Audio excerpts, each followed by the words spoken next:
Bien-aimés dans le Seigneur, Shalom. Merci d'être une fois de plus scotché à l'espace Jonas Ministries International. Pour aujourd'hui, encore une fois de plus, nous vous demandons de vous abonner massivement, de partager la vidéo pour qu'au travers de vous, la parole atteigne les extrémités de la terre. Je rends aussi grâce à Dieu de la nouvelle opportunité pour ce nouveau numéro. Je voudrais qu'ensemble nous puissions rendre gloire à Dieu. Le peu de temps que nous passerons en ces lieux ne seront pour sa gloire. Nous pouvons prier pour la gloire du nom de Jésus. Seigneur Dieu, nous te rendons grâce. Nous te bénissons. Accepte d'être au centre de cet échange avec ton peuple. Règne au milieu de nous. Domine pleinement comme Dieu. Parle au travers de cette parole. Touche nos cœurs. Et révèle-nous ta profondeur et ta puissance, et que l'Esprit du Seigneur commande le tout pour la gloire de ton nom. Au nom puissant de Jésus-Christ, notre Sauveur. Amen. Bien-aimés, aujourd'hui, dans ce nouveau numéro, nous apportons la parole de l'Évangile axée dans le livre de Psaume, chapitre 111. Vous savez, le chapitre 111 a 10 versets, et le verset de base pour nous aujourd'hui sera le verset 9. Mais dans tous les cas, je voudrais que nous puissions parcourir quelques versets qui vont nous donner l'ensemble et l'économie de notre échange biblique de ce jour. Voici ce que nous déclare la parole du Seigneur dans les livres de Psaume chapitre 111. Je louerai l'Éternel de tout mon cœur, dans la réunion des hommes droits et dans l'assemblée. Les œuvres de l'Éternel sont grandes, recherchées par tous ceux qui les aiment. Son œuvre n'est que splendeur et magnificence, et sa justice subsiste à jamais. Il a laissé la mémoire de ses prodiges. L'Éternel miséricordieux et compatissant. Il a donné de la nourriture à ceux qui les craignent. Il se souvient toujours de son alliance. Il a manifesté à son peuple la puissance de ses œuvres en lui livrant l'héritage des nations. Les œuvres de sa main sont fidélité et justice. Toutes ses ordonnances sont véritables. Affermi pour l'éternité, faite avec fidélité et droiture. Il a envoyé la délivrance à son peuple. Il a établi pour toujours son alliance. Son nom est saint et redoutable. Vous pourrez poursuivre jusqu'au verset 10. Comme je vous ai dit, le verset 9 est pour nous la base par laquelle nous ressortons le thème de notre enseignement de ce matin. Et le thème de ce jour est ainsi intitulé « Jésus-Christ comme saint et redoutable ». En réalité, nous allons parcourir l'aspect de la révélation de la personne de Jésus dans le psaume, et nous avons choisi le psaume 111. Bien-aimés dans le Seigneur, lorsque vous regardez l'écriture du psaume 111, du 1er au 10e verset, en réalité, le psaume nous présente Dieu dans plusieurs facettes. En réalité, le psaume 111 nous présente Dieu dans sa dimension du redoutable, dans sa dimension de saint, dans ces multiples facettes qui sont exploitables.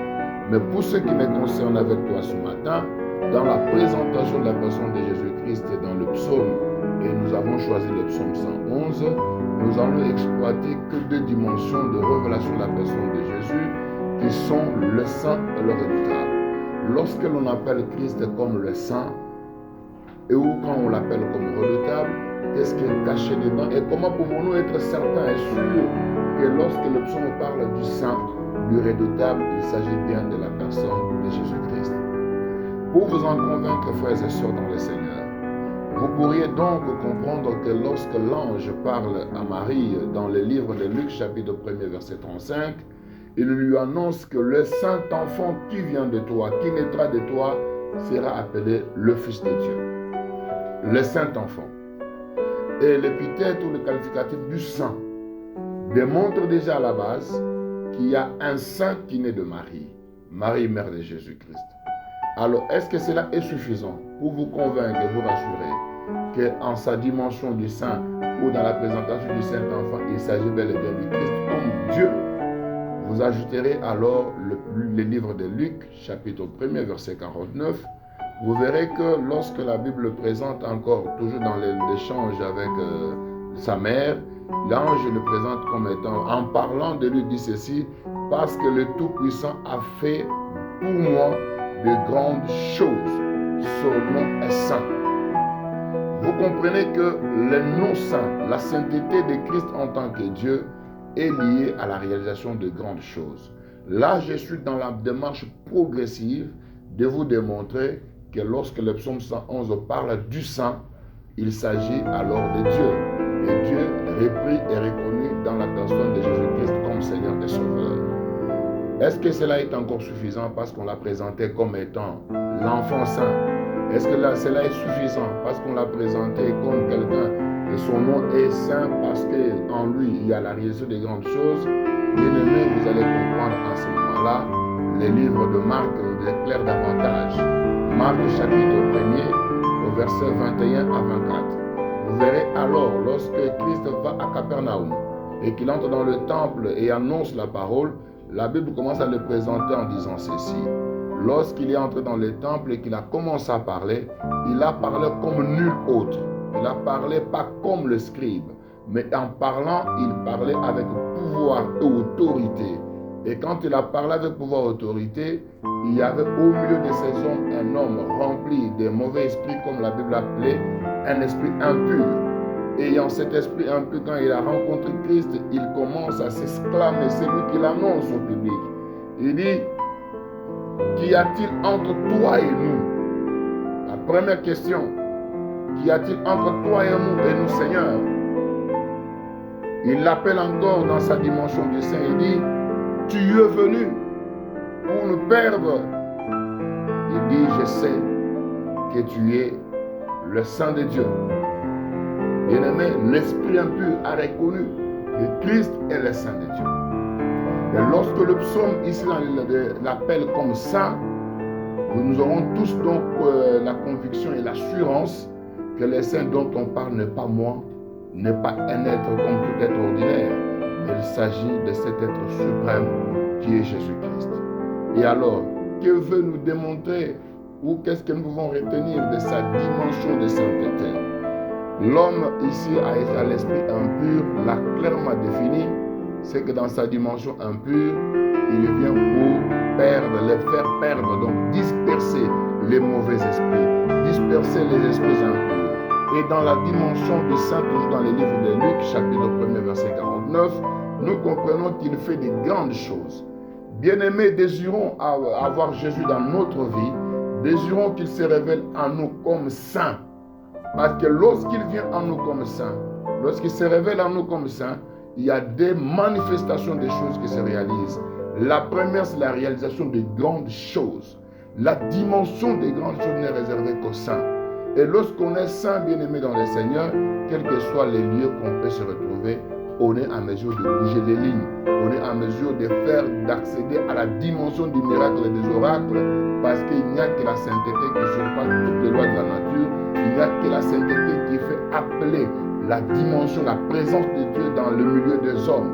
Il n'y a que la sainteté qui est la conclusion de la répartition du tabernacle.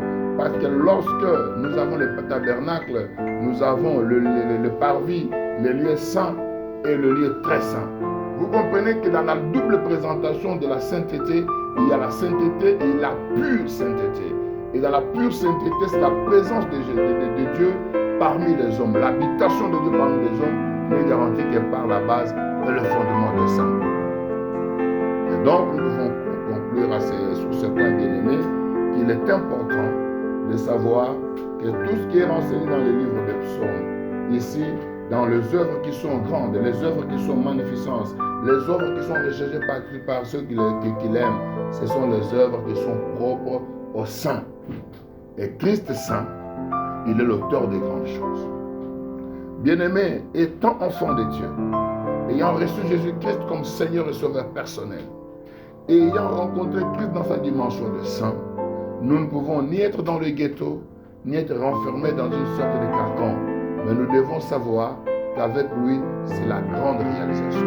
Et nul ne peut être bloqué dans les lois de sa famille, nul ne peut être bloqué dans les conditionnements de cette vie, parce que Christ est avec lui, et c'est lui qui marche avec Jésus-Christ dans la dimension des saints, ne touche qu'à des grandes choses, n'accède qu'à des grandes réalisations, n'accède qu'à des grandes révélations et il peut atteindre ce que nul autre de sa famille n'a atteint.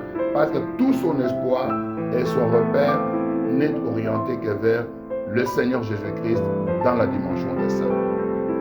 En tant que saint, comme nous l'avons démontré, celui qui vit avec Christ en tant que saint ne peut pas être sous la domination du monde éternel. L'homme revêtu ou habité de l'esprit impur déclare à Marc, comme je l'ai indiqué, que je sais que tu es le Saint de Dieu. Tu es venu pour nous perdre. Ça voudrait dire que celui qui a Christ dans sa dimension des saints, comme Christ est en nous et c'est l'espérance de la gloire, celui qui est en nous est plus fort que celui qui est dans le monde. Bien-aimé dans le Seigneur, rien ne peut résister devant Israël.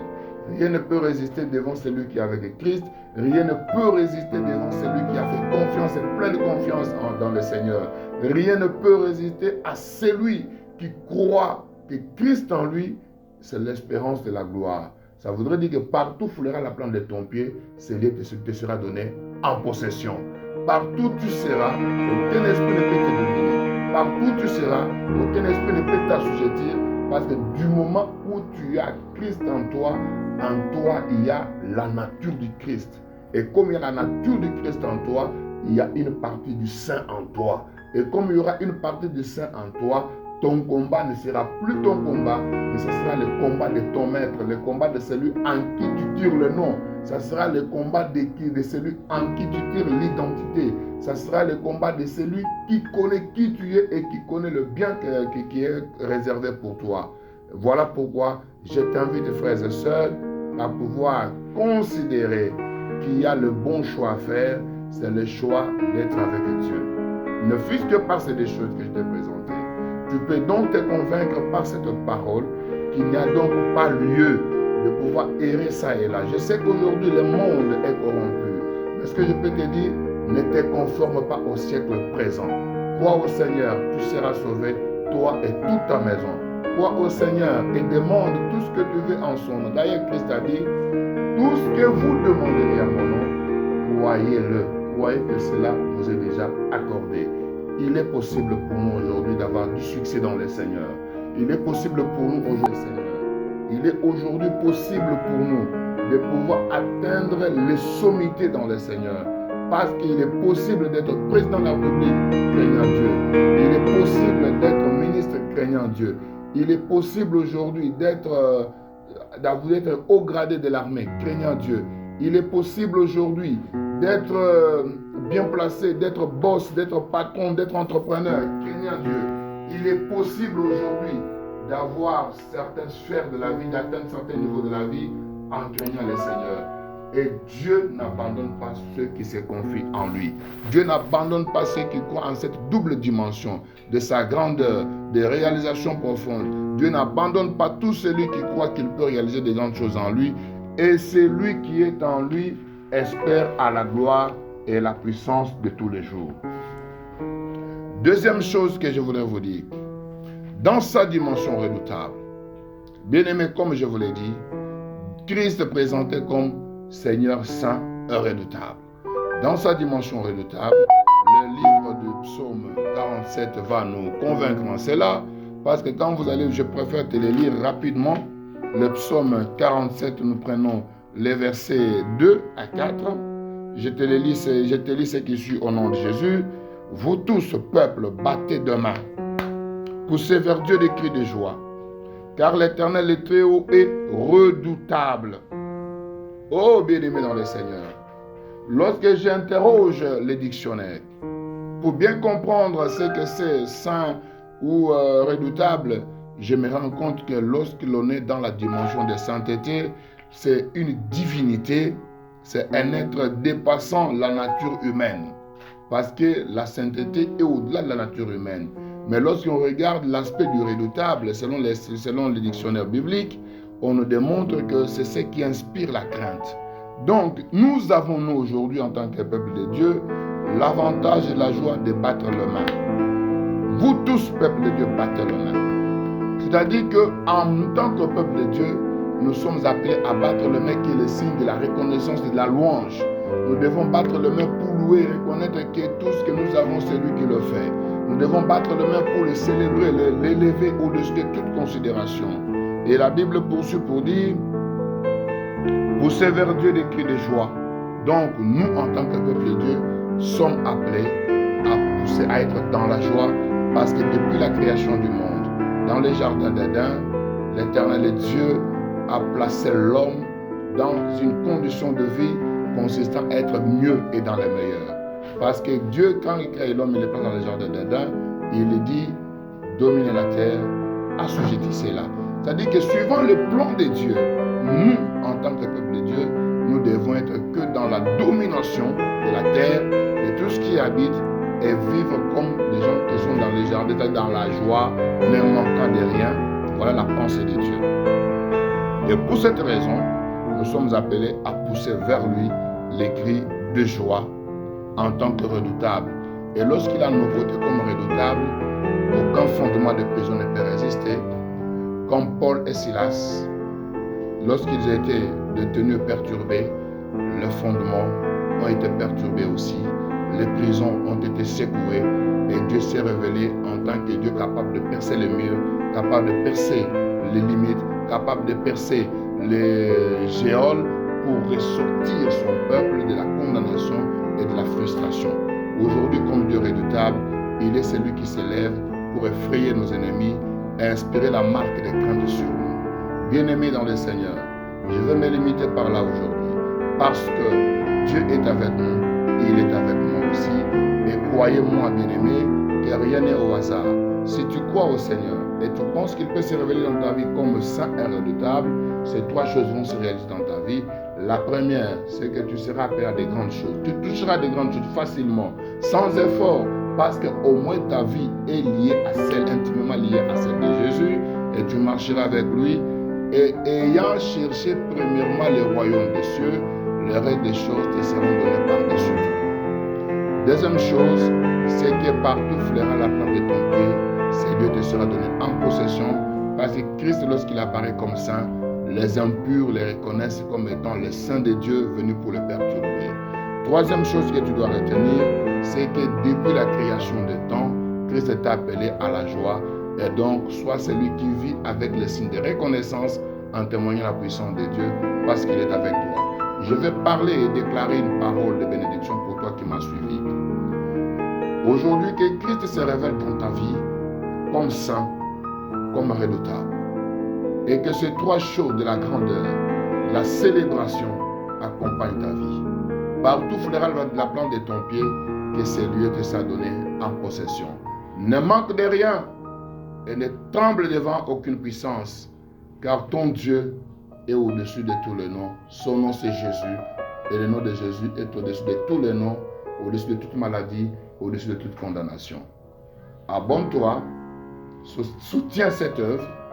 Au bas de votre petit écran, vous verrez la bande passante avec toutes nos coordonnées.